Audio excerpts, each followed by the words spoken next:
Paul said to be rooted, then grounded. And then after you get grounded, you're supposed to become settled. And the problem is, again, truth and peace works hand in hand. Because when you have true salvation and right standing with God, you don't have to question, you don't have to wonder, you just know it. Because God is in you. But again, when you have God's Spirit in you to open the door, you're supposed to be able to go places. One of the reasons why I told people now in the morning than before, we have more preachers that are going out in the world to preach, and 99% of them were not sent. Let me say it again.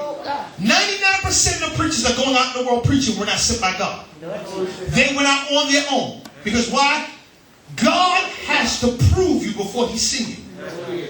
Again, people going to school, they get degrees. Don't knock me wrong, there's nothing wrong with getting your degree. I'm a firm believer of that. Yes, get your degree. Further yourself, but you must realize there is a balance between the letter and the spirit.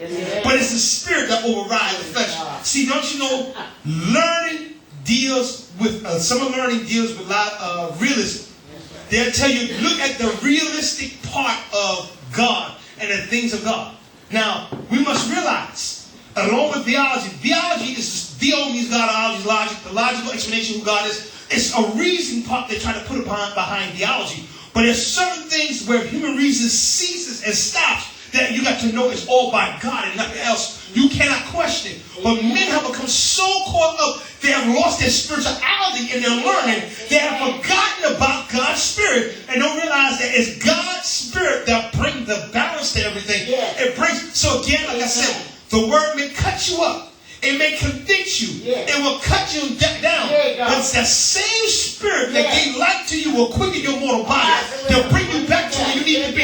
So let me see myself where I need to be and where I'm at. But the problem is, people are not seeking for that. They're not seeking for it. So in the early church, one of the main criteria you should always tell